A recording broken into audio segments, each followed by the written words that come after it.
Mesdames et messieurs, chers amis téléspectateurs fidèles à Leral TV, leral.net, bonjour et bienvenue dans votre rendez-vous 100% entrepreneuriat. Pépinière, cette émission qui reçoit des entrepreneurs, bien sûr, qui vont nous enrichir en astuces entrepreneuriales, mais aussi nous raconter leur vécu. Et aujourd'hui, j'ai l'honneur de recevoir un jeune entrepreneur, plus connu sous le nom de Mohamedou Lamine Cissé. Lamine, bonjour. Abdelaziz, bonjour. Alors Lamine, toi je dirais que tu es un entrepreneur très très courageux. Courageux pourquoi? Parce que tu t'es spécialisé dans des domaines, je dirais, qui sont souvent très inexploités par nous les jeunes aujourd'hui, à savoir l'agriculture et l'élevage. Chose qui n'a pas été très facile, je suppose. Bien sûr, Abdelaziz, ça n'a pas été facile, mais bien sûr, comme on dit, si on fait quelque chose par amour et par passion, donc il y a des barrières qui sautent comme la fatigue et aussi toutes les difficultés qu'on peut éprouver, donc ça a été juste par amour. Donc, chose qui n'a pas été facile, je suppose. Bien sûr, le secteur agricole sénégalais, c'est un secteur avec plein de difficultés, mais quand on fait quelque chose par amour, quand on fait quelque chose par passion, il y a beaucoup de barrières qui sautent.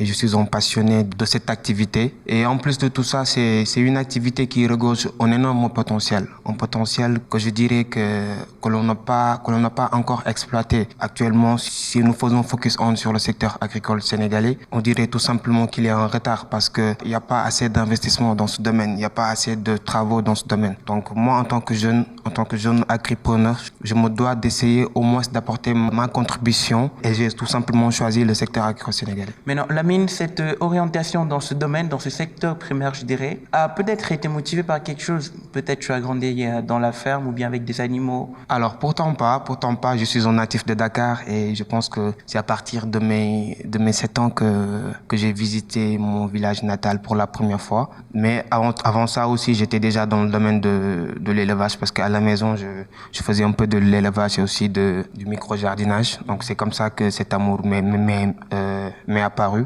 Mais aussi le premier contact que j'ai eu avec le monde de l'agriculture, c'est-à-dire le premier voyage que j'ai fait dans mon village, c'est ça le déclic en fait, parce que j'ai été séduit, j'ai tout de suite été amoureux de ce métier. Mais non, Lamine, à côté de cet amour pour ce secteur et aussi ce riche parcours que tu as eu, y a-t-il pas eu un petit événement qui a été, je vais dire, la goutte d'eau qui a fait déborder le vase, qui a fait sortir l'intellect de Lamine, quoi? C'est vrai que je pense que c'était en 2017, j'avais participé à une émission sur l'agriculture. Donc ça s'appelait Farm Factory. Je pense que personnellement, je dis que c'est l'un des événements les plus marquants de ma vie parce que ça m'a permis de vivre comme un agriculteur. Ça m'a permis de comprendre le métier des agriculteurs. Donc ça a été quelque chose de bénéfique. J'ai eu à avoir là-bas une très bonne formation dans le métier de l'agriculture. Donc aujourd'hui, si j'ose me tenir ici et parler sur le secteur agricole sénégalais, c'est grâce à Farm Factory. Alors Lamine, pour un peu approfondir sur ce domaine, à quoi consistait ce concours? Farm Factory, je pense qu'on était à la base plus de 250 et quelques personnes. Donc on était pensionnaires pendant 9 mois. On a eu à faire là-bas des formations dans le domaine agricole, dans le domaine de la gestion des entreprises agricoles, etc. Donc c'était ça. Je faisais partie de l'équipe War Green.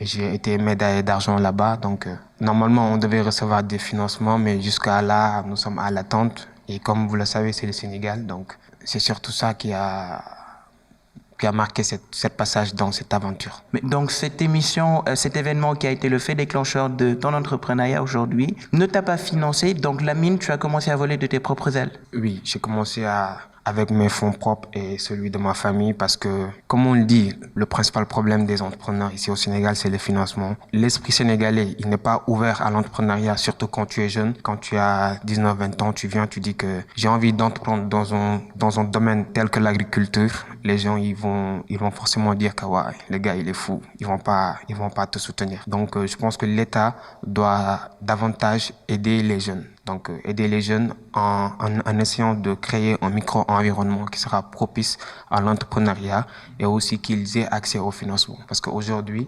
Il y a plein de jeunes comme moi, mais ils ont tout simplement pas accès au financement et donc du coup, ils peuvent pas faire vraiment ce qu'ils veulent faire. Donc je pense que ce message sera perçu par l'État, comme tu dis, de la création de l'idée de projet jusqu'à la concrétisation. Et chers téléspectateurs, je vous rappelle que vous êtes toujours dans votre émission Pépinière et que je compte aujourd'hui comme invité Lamine, Mamadou Lamine Cissé, qui est très entrepreneur. Mais Lamine, est-ce que toi, tu fais partie de ce lot d'entrepreneurs qui se fixent pas de limites, qui se limitent pas à faire une chose dans l'entrepreneuriat, mais qui y vont à fond? Merci Abdelaziz pour ta question. C'est une question que j'adore parce que moi, personnellement, je me limite pas seulement au secteur agricole. Déjà, je suis dans le domaine de la mode, dans le domaine de l'événementiel.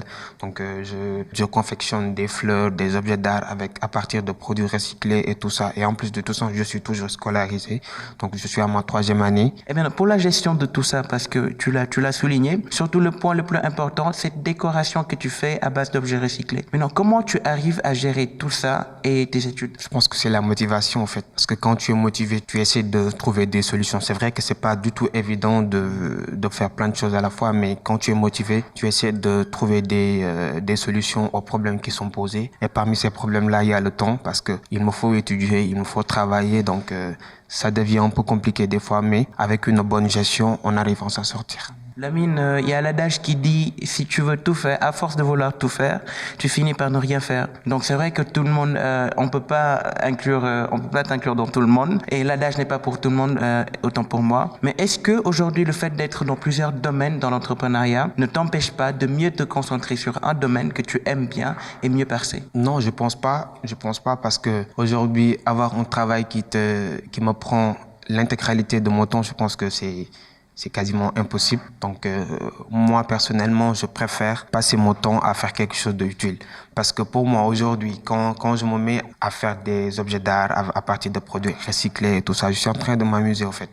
Peut-être une personne le verra comme un travail, mais moi, je le vois comme un divertissement. Je suis en train de me dépenser positivement. Du moment où l'autre, il est en train de jouer au foot ou faire quelque chose de ce genre, moi, je suis en train de me dépenser positivement. Donc, c'est comme ça que je le vois. Donc toi, en quelque sorte, tu as cette philosophie de monde polyvalent, quoi. Tu te fixes pas d'objectifs, mais tu vois des opportunités partout. Ouais, je vois des opportunités partout et j'essaie de les exploiter. Donc, c'est ça qui me motive en fait, le fait d'exploiter toutes mes capacités. C'est vrai que tu es entrepreneur, mais en même temps tu es étudiant, donc tu as une formation que tu suis. Est-ce que tu peux un peu détailler? Alors, je suis à NSUP Afrique. Donc, c'est une université privée qui se trouve ici à Dakar. Je suis à ma 3e année en transport logistique.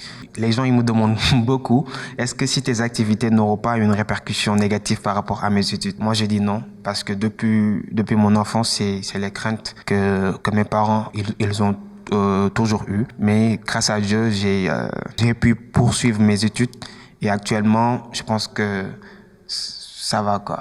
Maintenant, côté apport, parce que c'est vrai que tu es entrepreneur, aussi tu fais la formation en même temps. Est-ce que cette formation n'a pas peut-être changé la vision que tu avais de l'entrepreneuriat ou bien a apporté une quelconque amélioration dans le management de ton entreprise? Beaucoup de personnes me posent aussi cette question. C'est quoi le lien entre tes études et ce que tu fais? Moi, je dis tout simplement, le lien, c'est la logistique. Déjà, il y a de la logistique dans l'agriculture, dans l'événementiel, dans la déco et tout ça. Donc, aujourd'hui, moi, je suis un étudiant en transport logistique et aussi la qualité de l'enseignement que mon école m'offre me permet aujourd'hui d'avoir une certaine connaissance en termes de management, une certaine connaissance en termes de leadership et aussi d'entrepreneuriat parce que c'est les valeurs que mon école à moi met en avant et ces valeurs-là, je me les suis appropriées et machallah, aujourd'hui, elles me permettent d'avancer. Alors Lamine, tu sais, aujourd'hui, ce n'est plus un sujet tabou. Tout le monde sait que nous, les jeunes, nous sommes confrontés à un sérieux